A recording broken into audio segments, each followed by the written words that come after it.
Hello, good night, and good evening, and even good morning, whatever time you could be watching this. My name is Sin Mitchell, and for my cultural analysis presentation, I'm going to be talking about something different when it comes to culture, a lot of Americans, and that is learning disabilities. Now, you might say, why learning disabilities?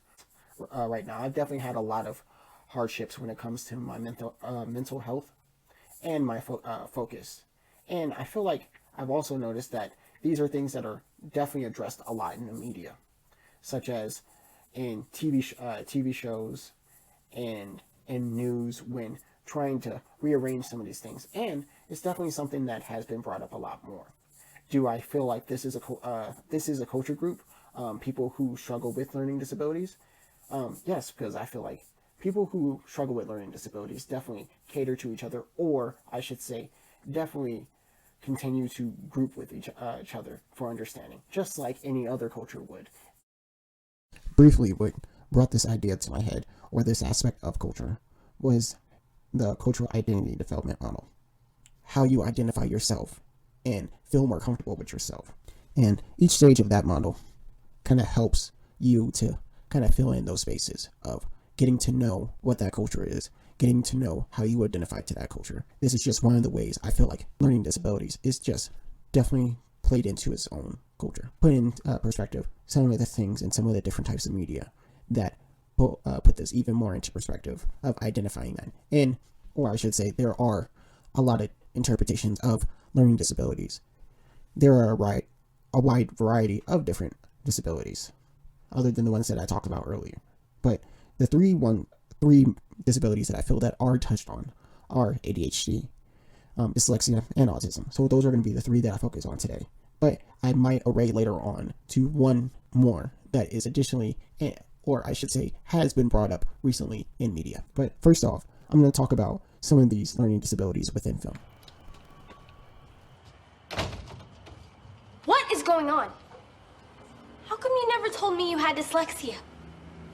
I was too embarrassed. I'm your best friend. I know every embarrassing thing about you. And there's a lot. I know you sometimes sleep with your baby blanket. I know you still can't get on some of the big kid rides at the park. Cece, this isn't something you need to be embarrassed about. How do you know? I see letters, and sometimes it just looks like alphabet soup. I wake up every day terrified that I might have to read something out loud. I never knew that. Because I didn't want you to know. I didn't want anyone to know. Why does it even matter? Because people can be mean. Especially if they find out that you have some kind of weird disorder. It's not a weird disorder.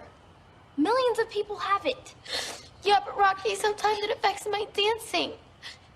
Left and right, they just get jumbled up in my head and I can't do anything about it.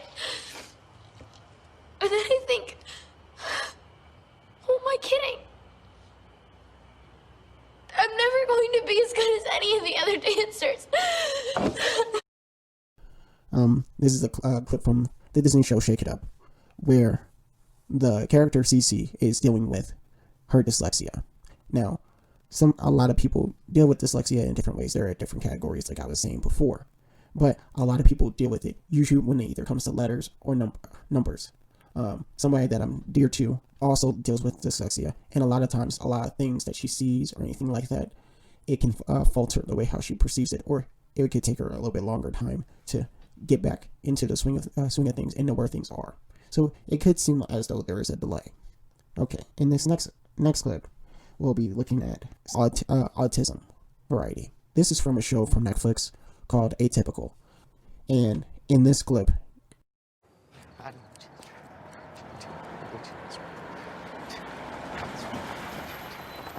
hey! If a baby chick separates from its crush, it could freeze to death or be eaten by a variety of different predators. Hey! What are you up to tonight? I'm Gen 2. Been drinking or doing drugs? Adderley Chinstrap, Emperor Gen 2. Adderley Chinstrap, Emperor Gen 2. Hey. Adderley Chinstrap, Hey, Emperor Gen 2. I'm talking to you. Adderley Chinstrap, Emperor Gen 2. Hey, what have you been taking? You tweaking? Some are even kidnapped by other adult penguins. Hey, stop! Sam! Whoa, whoa, whoa, whoa, hey, hey! No, it's okay, he has I don't know autism. who you are, but you need to step back. You don't get it. I said get on the ground! Get on the ground! It's a scary world out And in this clip, it showed the main character, Sam, dealing with a confrontation with police. Now, what you did see in this scene is how the police dealt with the situation of somebody with autism. What you didn't see is an after scene of Sam's dad coming down to the police station and actually giving them an explanation of how to deal with somebody with autism.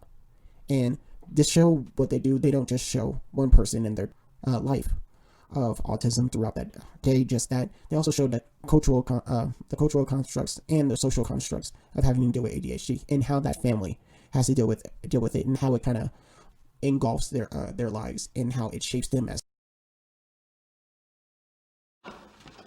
Morning. I have to say, I slept splendidly. Granted, not long, but just deeply and well. I'm not surprised. A well-known folk cure for insomnia is to break into your neighbor's apartment and clean. Sarcasm? You think? Granted, my methods may have been somewhat unorthodox, but I think the end result will be a measurable enhancement of Penny's quality of life. You know what? You convinced me. Maybe tonight we should sneak in and shampoo her carpet. You don't think that crosses a line? Yes! For God's sake, Sheldon, do I have to hold up a sarcasm sign every time I open my mouth? You have a sarcasm sign? No, I do not have a sarcasm sign. You want some cereal? I feel so good today, I'm gonna choose from the low-fiber end of the shelf. Hello, Honey Puffs. Penny's up. You sick, geeky bastards! How did she know it was us? I may have left a suggested organizational schematic for her bedroom closet. Leonard! God, this is gonna be bad. Goodbye, Honey Puffs. Hello, Big Bran. You came into my apartment last night while I was sleeping? Yes, but only to clean. Really more to organize. You're not actually dirty, per se. Give me back my key. I'm very, very sorry. Do you understand how creepy this is? Oh, yes, we discussed it at length last night. In my apartment while I was sleeping. And snoring. And that's probably just a sinus infection. But it could be sleep apnea. You might want to see an otolaryngologist. The throat doctor. And what kind of doctor removes shoes from asses? Depending on the depth, that's either a proctologist or a general surgeon.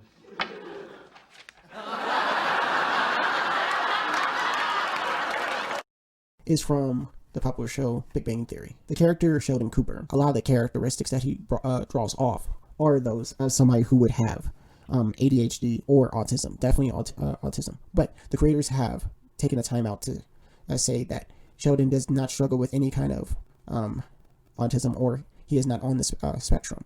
But what they have said that there is some kind of mental disability, and there are things that he does deal with socially that continuously go off that, but they never intended for the character to have that misinterpretation of how people perceive things, and based off how they act and what they're dealing with, of how people were perceived, and to think that because of how this person acts, they may have a disability or they may have a disorder. Conflict for a lot of young children and a lot of adults. In the U.S., about 9% of Americans, from adolescents to adults, have ADHD. This does not also consolidate the different learning disabilities or other mental disabilities that can keep children back from being able to do things and be able to actively learn. Another learning disability or disorder that has recently been talked about is a disability that Chris Rock came out about, which is nonverbal learning disability, or NVLD for short. Now, unlike dyslexia, ADVLD can be actually diagnosed later on in life and is sometimes missed.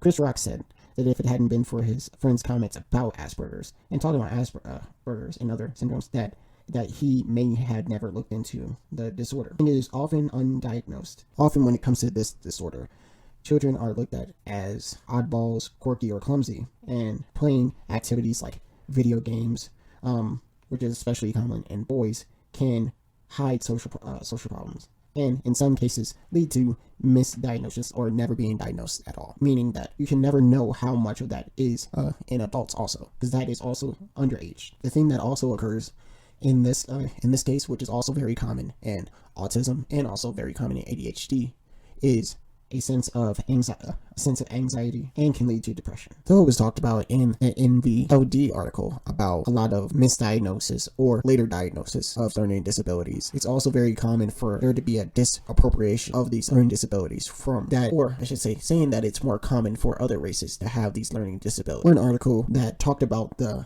disproportionate nature of this circumstance said that it was more common at one time that Native Americans and Hispanics were prone to being diagnosed with either special education, special needs, or learning disabilities. The article also talks about that the least likely of these focus after the 1970s, blacks or African Americans were increasing in the identification of special needs or learning disabilities or disorders. Also, a study in the same article found that limited English proficiency students were also disappropriatedly placed in classes with learning disabilities. Another article, this time outlining just ADHD, talks about how adults are also either mistreated or misdiagnosed when it comes to ADHD. And more than 20% of adults with ADHD have been diagnosed or treated. But because of a lot of this, it is also well known, or actually it is less well known, but it was also a lesser well known fact for me personally, that ADHD has, because of its mistreatment, as in it's not being treated or being treated lately, a lot of it can lead to a lot of stress disorders, commonly depression and anxiety. Just because of the misdiagnosis, a lot of patients or studies have seen that there is an overlapping of folks that have been misdiagnosed or have never been diagnosed or been treated for their ADHD with those who have been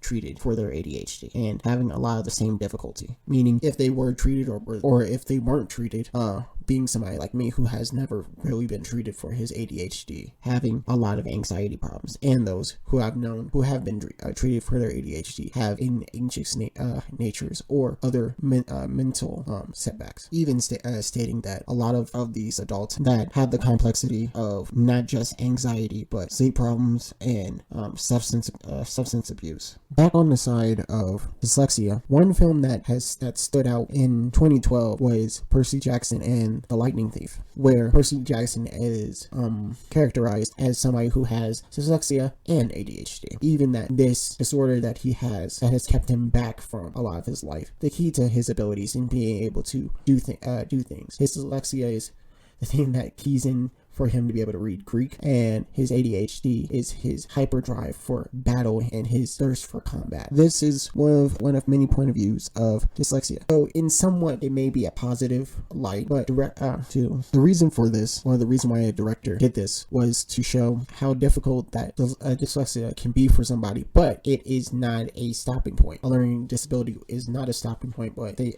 even to say a continuum, and does not have the right representation in Hollywood or in a lot of mediums. It's put as a as you could see earlier in this Shake It Up episode, that is seen as something that can put back somebody, and definitely, like the article before this said, cause anxiety and a lot of other problems, especially in social environments. Nevertheless, movies like Percy Jackson, though some may depict movies like this as a disappropriation or misinterpretation of dyslexia or learning disorders, it is supposed to be looked at as something, as a leadway for those of learning disorders, to help them to know that they are they can be strong people, they can be leading people. This is almost as a culture, that there is never one person walking alone in this. There is still some positive in that, and I'm going to go into that a little bit more with this last article. Video games have been looked at as something to ridicule in certain aspects of culture. For some people who are listening to this may not know of ridicule or the, let's just say, the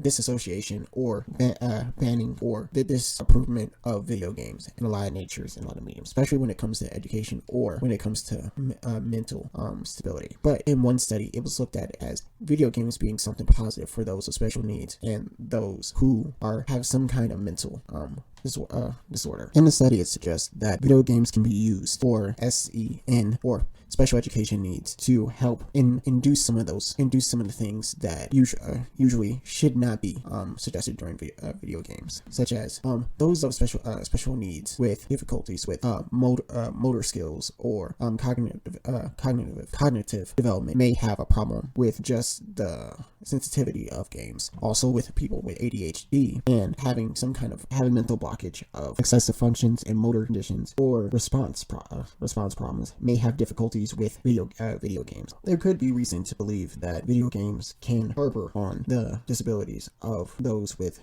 special needs or learning disabilities or orders, but also it can help in the matters of distraction and helping feel like they're in a good place, like part of something more or normal. Some of those with special needs might tend to avoid video games because they feel like they are lesser of being able to play video games because of their dysfunctions or mental blocks. But others find it just enjoyable because it's something that's different and something that can distract them. Like one significant part of the study, or studies that were made, showed that ADHD children, when performing these games, were more motivated to be able to do things and were trained. Even though games can use a lot of working memory, which can be limited in those of special needs or SNNs or those with disabilities, the fast and go aspect can help them to be able to perform and do more than they thought they could before. The study of this culture, or through analyzing the cultural aspects of people like this, or I should say people like me, I could see that definitely there's a lot of negativity and a lot of mishaps that happen and continue to happen, but there's a lot of positivity within this because scientists are learning to grow. People in the field of psychology are learning to do more things like video games and seeking more information of the disappropriation in or I should say the disproportion of treating those with mental and learning disorders is something that is continuously getting worked out. And factors of income and factors of more nurtured areas have definitely big impacts within those things. And I could see those are some of the things that definitely impacted me at those ages. I thought I had reading problems definitely at a young age, but I blamed it mainly on problems of my property and being cut short because I wasn't able to have a lot of those things that other kids. But if I would have knew and could grow up knowing a lot about my disability, maybe I could have helped it or treated. But one of the things that is very true, that going back to Atypical, is that parents and psychologists and those people in the field that actually help those with these abilities continuously can mold this and nature that. So definitely going back to the very beginning about identity and cultural identity. The reason why I decided to do this is because a lot of people that I've met definitely can get to know each other or have gotten to know each other from having some common interest. And though it might not be the most positive thing to have an interest in something like ADHD, but when going back to identifying your culture and being engrossed in, a lot of people who do have ADHD have been mistreated, haven't been treated all their life, become anxious about and become standoffish, and then they have to go through a lot of identity stages, trying to conform and feeling as though you need to be on the same level as anybody else, and then having something like, when you figure out what your disability is, being more immersed in that, and then understanding what it's like to deal with that disability all throughout your life because you've actually felt it and you've gone through it and gone through more steps. There are definitely more people that I can say other than me that I've seen that have struggled even more. I've definitely people that are even closer to me now too. But I feel like these are definitely issues and positive things in culture, in our culture, that we can continuously keep on building up on and continuously learn more on. The question to ask: how can we make this a more interactive culture and make it even more positive? Definitely those within these communities, I can definitely say, are people who are more prone to video games, especially in those of ADHD. Definitely met more people who are prone to things within pop culture, especially that of what I talked about, music. I've met a lot of musicians who have problems with ADHD or have been close to the spectrum. And then I have also met those that met people that have problems with reading certain things because they can't follow along. Like those that subtitles on TV can't always follow along because they're trying to their mind is trying to catch up to certain things. Things that like this, that we have to continuously learn and study and understand this as, I believe, a part of culture, especially American culture, especially the world, and something that can continuously be improved on. But that is just those are some of the things that I saw But some of the things that I'm going to continue to work on, and I think I can still be